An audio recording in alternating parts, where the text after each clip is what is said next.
दिल्ली के मुख्यमंत्री अरविंद केजरीवाल और उपराज्यपाल वीके सक्सेना के बीच तल्खी है जो खत्म होने का नाम नहीं ले रही है। सोशल मीडिया पर केजरीवाल वर्सेस एलजी का हैशटैग एक बार फिर ट्रेंड कर रहा है।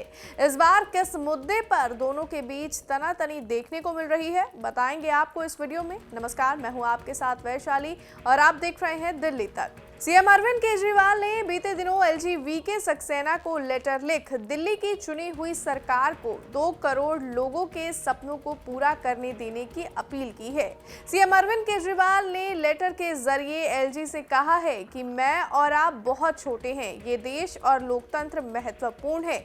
आइए संविधान का सम्मान करें और लोकतंत्र को मजबूत करें। अपने इस लेटर बम में सीएम अरविंद केजरीवाल ने पिछले कुछ दिनों में एलजी द्वारा गलत तरीके से जारी आदेशों का हवाला देते हुए कहा कि नियमानुसार एमसीडी में 10 सदस्यों को दिल्ली सरकार नॉमिनेट करती आई है, लेकिन इस बार सरकार से बिना परामर्श किए इनको नॉमिनेट किया गया।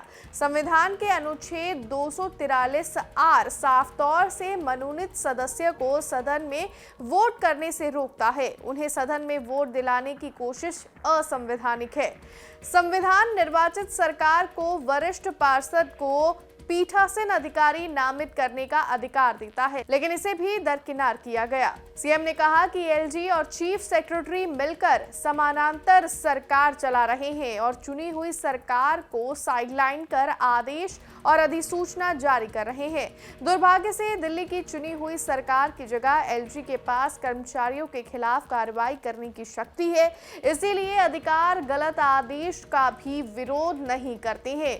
भारत की राजधानी दिल्ली के शासन में अजीब चीजें हो रही हैं। भारत के संविधान के अनुसार दिल्ली में लोकतांत्रिक रूप से चुनी हुई सरकार है। पुलिस, सार्वजनिक व्यवस्था और भूमि जैसे 3 आरक्षित विषयों को छोड़कर समवर्ती और स्टेट लिस्ट में सभी विषय पर एग्जीक्यूटिव कंट्रोल चुनी हुई सरकार के पास है।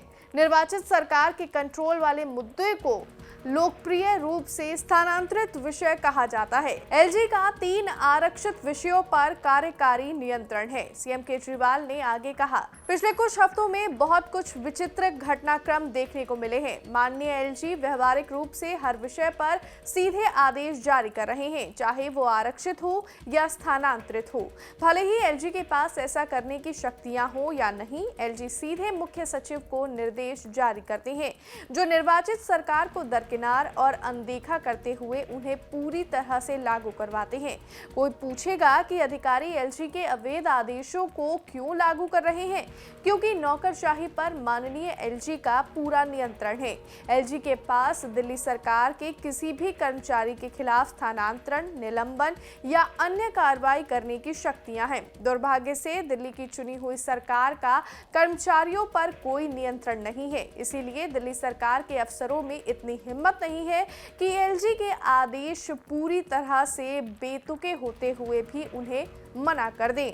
सीएम अरविंद केजरीवाल ने उदाहरण देते हुए लेटर में लिखा कि दिल्ली नगर निगम अधिनियम के अनुसार स्पेशलाइज्ड नॉलेज वाले 10 सदस्यों को राज्य सरकार द्वारा नॉमिनेट किया जा सकता है। आज तक पिछले कई दशकों से इन 10 सदस्यों को हमेशा दिल्ली की चुनी हुई सरकार मनोनीत करती है।